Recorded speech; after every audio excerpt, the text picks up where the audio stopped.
آج جو بات چیت چل رہی ہے چوہی صاحب، میں تو آپ کو بتا رہا ہوں یہ جو سوچ رہے ہیں ان کے جو بات چیت چل رہی ہے ان کے ذہن کے اندر جو خوش فہمیاں ہیں، میں تو چوہی صاحب وہ آپ کو بتا رہا ہوں. آپ سنیں، سب نظر آ رہی ہیں ان کی خوش فہمیاں. اچھا آپ دیکھیں وہ تو میں آپ کو کل سے عرض کر رہا ہوں کہ وہ کہہ رہے ہیں کہ ہمارے جیسا تو عقل مند سیاسی سطح کے اوپر اس طرح عقل مند ہم کوئی ہو نہیں سکتا. وہ رانا ثناءاللہ صاحب کو سنیں وہ کیا کہہ رہے ہیں کہ پارلیمان کو ہم نے کہاں پہ لا کے کھڑا کر دیا. شہباز شریف کو وہ بلائیں گے، آپ کو حکم دیا تھا، عمل نہیں کیا. اگر ان کو وہ بلائیں گے تو انہوں نے کہا کہ وہ کہے گا کہ فیڈرل گورنمنٹ کو آپ نے کہا تھا. فیڈرل گورنمنٹ میں نہیں ہوں، فیڈرل گورنمنٹ میرے کیبنٹ ہے، آپ کیبنٹ کو بلا لیں. کیبنٹ جو ہے وہ اجازت بھی دے سکتی تھی، لیکن پارلیمنٹ کے ریزولوشن کی وجہ سے اس نے ہمارا پارلیمنٹ میں بھیج دیا. تو آپ برائے مہربانی پارلیمنٹ کو بلا لیں، بلا کے ساری پارلیمنٹ کو نہل کر کے گھر بھیج دیں.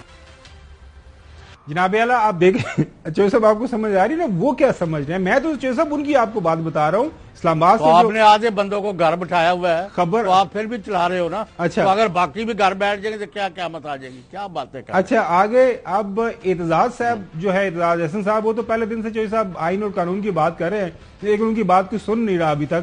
سنیں اعتزاز احسن صاحب کیا بات کر رہے ہیں. پارلیمنٹ سے کوئی جنگ نہیں کرنا چاہتا، کوئی جنگ نہیں کرنا چاہتا. آپ نے صرف پوچھنا ہے چیف ایگزیکٹو کو، پرائم منسٹر کو، لا منسٹر کو، انٹیریئر منسٹر کو، رانا ثناءاللہ کو، الیکشن کمشنر کو، اور ان سے پوچھیں یا ان کے بیان کنفرنٹ کریں. پارلیمنٹ سے باہر آپ نے بیان دیا کہ ہم نے سپریم کورٹ کے فیصلے کو ڈیفائی کر رہے ہیں، تو کیوں نہ آپ کو سزا ہو، اس کو آپ بے شک ٹل دی رائزنگ آف دی کورٹ سزا کر دیں قید. اور جب سزا ہو گئی یوسف رضا گیلانی کی طرح ڈسکوالیفائی بھی ہو جائیں گے اور 5 سال کے لیے نااہل ہوں. چوہی صاحب میں بالکل آپ سے 100% متفق ہوں اس بات کے اوپر کہ اس ملک کے اندر آئین اور قانون ناظرین موجود ہے تو سپریم کورٹ کا جو فیصلہ آ چکا ہوا ہے تو اس کو سامنے رکھتے ہوئے بالکل جو نیکسٹ رد عمل آنا چاہیے. جو تمام جو کانسٹیٹیوشنل ایکسپرٹس ہیں، تمام جو بڑے بڑے وکلاء ہیں، تمام بڑے بڑے مبصرین ہیں پاکستان کے اندر، اس بات کے اوپر متفق ہیں کہ 90 دن کے اندر الیکشن ہونے تھے، الیکشن نہیں کروائے گئے. یہ ایک آئین کی صریحاً خلاف ورزی ہو چکی ہوئی ہے.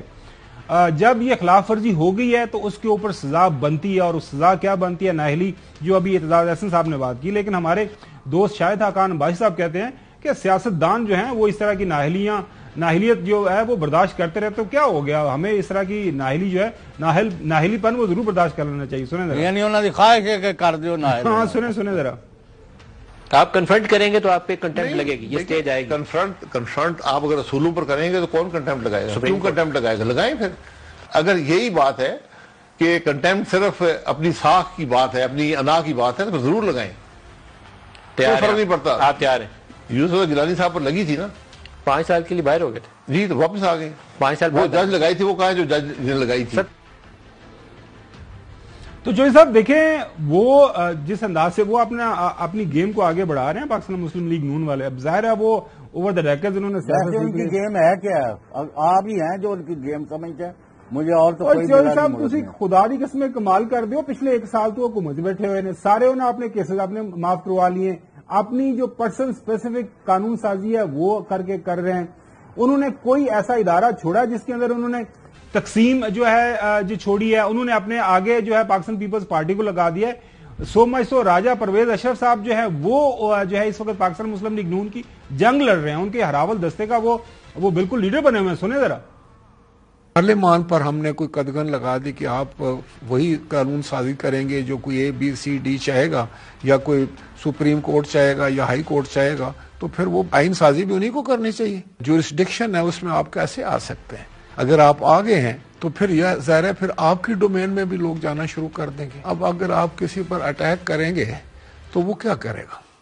وہ بھی تو جو اس کے پاس ہے ہاتھ پاؤں مارے گا نا. آپ نے بالکل پریکٹیکلی اس وقت عدالت جو ہے پارلیمان کے سامنے، انہوں نے پارلیمان کو کھڑا کر دیا عدالت کے سامنے.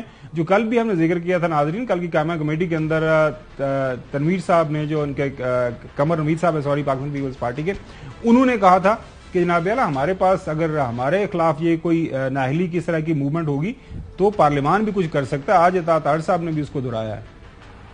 آج تو نوید قمر صاحب نے صبح کہا انہوں نے کہا اگر کنٹیمپٹ میں آپ ہمیں اندر کر سکتے ہیں تو ہمارے پاس بھی پریویلیج ایکٹ موجود ہے. یہ انہوں نے اسٹینڈنگ کمیٹی فائنانس کی میٹنگ میں بطور اسپیشل گیسٹ موجود تھا.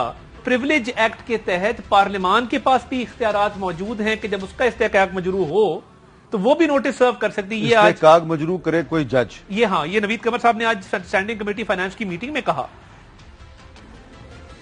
اچھا ویسے چوہی صاحب ایک تھوڑی سی تاریخ بتائیں, لوگ سننا چاہ رہے ہیں. یہ بڑا اچھا ہوگا ویسے اگر یہ جج ایسے کہ وہ آپ کے آپ جن کا بڑا کارے سے ذکر کل کن کا تو یہی کہا وہ اچھا نہیں وہ جو جاوید چوہی صاحب کے اچھا سنیں صحیح اب یہ اچھا چوہی صاحب ضرور لوگ سننا چاہ رہے ہیں کیونکہ آپ لاہور کے اندر ماشاءاللہ دہائیوں سے دیکھ رہے ہیں سیاست کو بڑا قریب سے.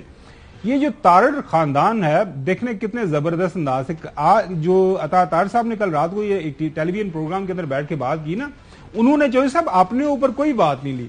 انہوں نے کہا جی وہ نوید قمر صاحب نے ایک کمیٹی کے اندر بیٹھ کے یہ کہا ہے تو وہ یہ کہہ رہے ہیں تو اگر انہوں نے کہا تو ہم یہ کر سکتے ہیں. تو آپ جو بات کر رہے ہیں کہ بالکل وہ جی جج صاحبان کو ہم کے حوالے سے ہم کوئی بات بھی کر سکتے ہیں, کوئی ایکشن لے سکتے ہیں.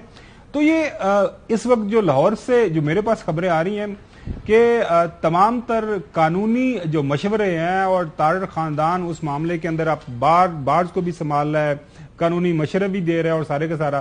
تو آپ کے خیال میں اس وقت تو نہیں بچا پائے تھے, اس وقت بچا پائیں گے محترم شہباز شریف صاحب کو 1997 کے بچا لیں گے؟ ایک دو دن کی زندگی کو کیا کہہ سکتے ہم. اصل میں جو قصہ ہے وہ اور ہے. یہ ان کو پتہ ہے نہ لوگوں نے ووٹ دینا ہمیں اور ہمارا ٹائم ہو گیا ختم.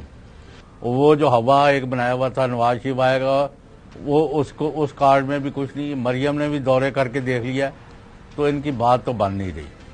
اب یہ کوئی اور چور دروازہ ڈھونڈ رہے ہیں یا چاہتے ہیں کہ ملک میں آئین سے انحراف ہو جائے, جو خدا نخواستہ اگر ہوگا تو ملک کی مزید بربادی ہوگی. ہم نہیں چاہتے کہ ڈیریل ہو, جمہوریت چلے, الیکشن ہو, جو جیتے اس کو حکومت بنانے دیں. لیکن ان کے لچھن جو ہے اور ہے. ہاں اگر آپ اگر کہتے آج خاور گومن صاحب جو آپ تقریر اور خطبہ فرما رہے تھے اس میں کہ انہوں نے دیکھیں چودھری صاحب عام آدمی بھوکوں مر رہا تھا, ان کے پاس اتنا پیسہ آ گیا ہے کہ وہ اب ان کو خریداری کرنے کے لیے جاتے ہیں تو وہاں پیسے واپس لے کے آ جاتے ہیں. اتنا سودا آ جاتا ہے, اتنے لوگوں کو روزگار مل گیا, اتنا یہ ہو گیا ہے, اتنا ڈالر جو ہے وہ انہوں نے 178 سے انہوں نے صرف 78 کر دیا فلاں. یہ تو میں کہتا یار یہ الیکشن وغیرہ جو بھی عمران کا ہے ان کو چھوڑو, بڑا کمال ہو گیا. ان کو 75-100 سال تک ان کو ہی رکھو. تو جب لوگ رو رہے ہیں, بلک رہے ہیں, ان کو روٹی نہیں مل رہی, اس کے بعد آپ ان کے کارنامے گنوا رہے ہیں اور وزیر اعظم کہہ رہے ہم 1 سال پورا کر لیا ہے.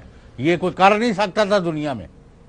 یعنی جو انہوں نے حالات کیے ہیں اور یہ بیٹھے ہوئے ہیں, میں لفظ نہیں یوز کرنا چاہتا جی, کر لو کوئی مسئلہ نہیں, وہ نہیں مطلب اس طرح یعنی بے اس کے بغیر جی.